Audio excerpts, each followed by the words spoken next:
Hello, everyone. My name is Anvita Vemuri. I go to Cupertino High School, and I'm going to be talking about how water pollution through oil contamination can affect human health.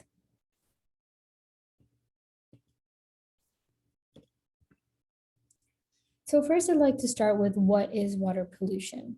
In a sentence, water pollution is the contamination of water, and it is usually a result of human activities.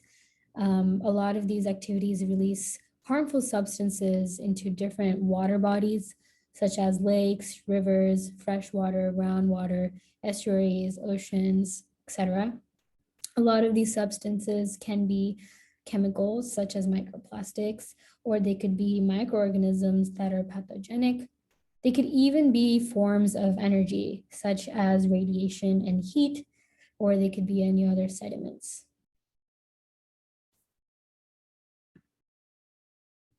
So where do water pollutants come from? There are two types of sources. One is point source and the other one is dispersed source. Point sources are those which are more defined. They're one single source that can be identified. And there's usually a single type of pollutant that comes from these type of sources. Oil spills is an example. Oil spills by specific facilities, and those facilities would be point sources. Other examples include legal or illegal discharge of wastewater by oil refineries, manufacturing facilities, wastewater treatment facilities.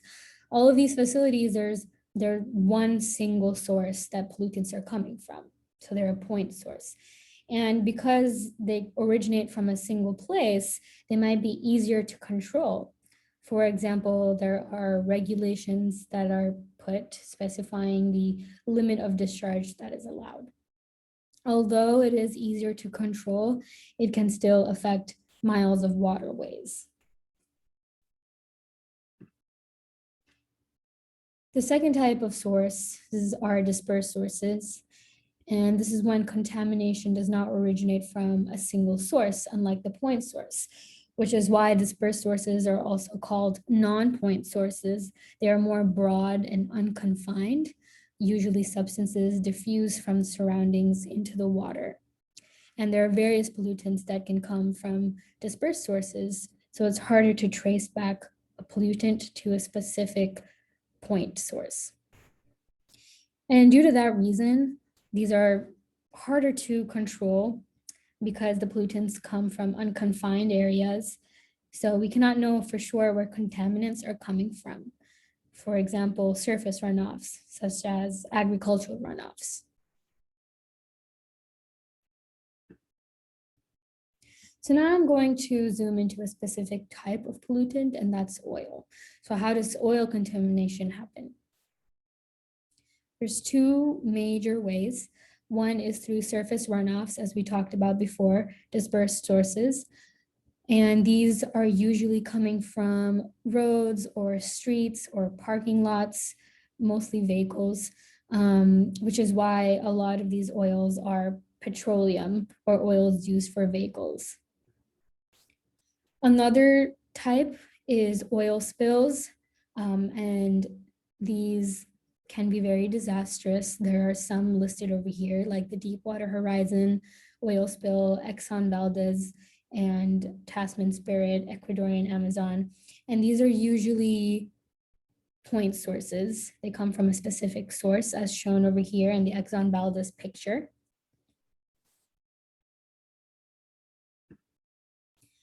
This is a map showing the different oil spills and where they came and the amount of oil that has been dispersed into the water because of these oil spills.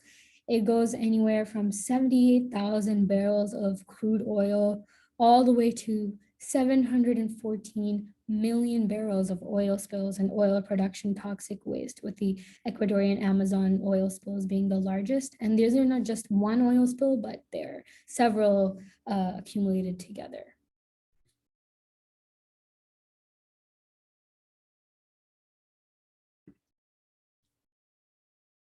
So now I'm going to talk about the impact of oil spills on human health. There have been several previous studies after oil spills. There are self-reported symptoms that have been found after surveying people or allowing people to talk about their problems that they faced.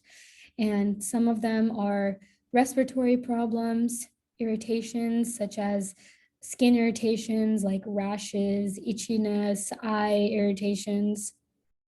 There are also neurological effects such as headaches and dizziness, and traumatic symptoms like pain.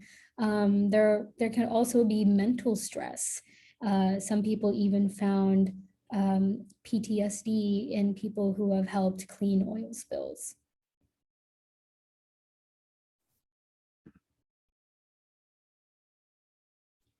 Another type are biomarkers. So these are usually laboratory samples that have been used. And some symptoms found for biomarkers are respiratory damage, liver damage, decreased immunity, reproductive damage, and higher levels of some toxins, such as unwanted metals and other substances. So there is one specific study after the oil spill in Peruvian Amazon, and what they found that there is 2 times more the amount of mercury in the urine of people who helped clean up the oil spill than people who didn't.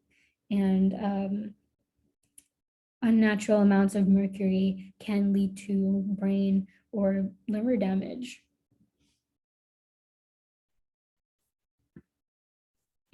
Now I'd like to talk about oil dispersants and their impact on health. So there was a Gulf study that happened after the Deepwater Horizon oil spill. And oil dispersants, to start off with, are blends of chemical compounds that break down oil slicks into smaller oil drops.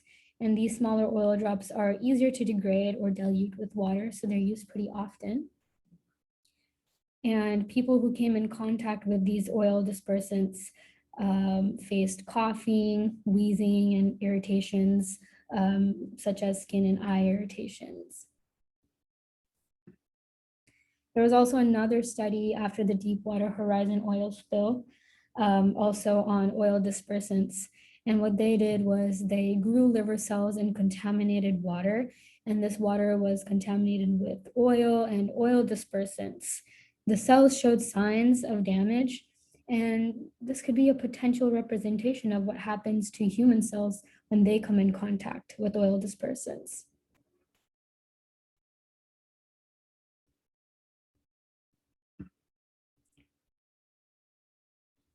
Health impacts of oil spills are not as popularly studied as other types of pollution, such as air pollution, or even in water pollution, they're not as studied like microplastics are. And so there haven't been any long-term studies conducted so far. So there are still a lot of unknown things about health impacts of oil spills. There have been studies which connected cancer to being in contact with oil in water. And there have also been studies which contradicted the studies that showed connections and said that, there's no connection between cancer and oil spills. But because of the hydrocarbons that are present in oil, people are still trying to research the connection between cancer and oil spills.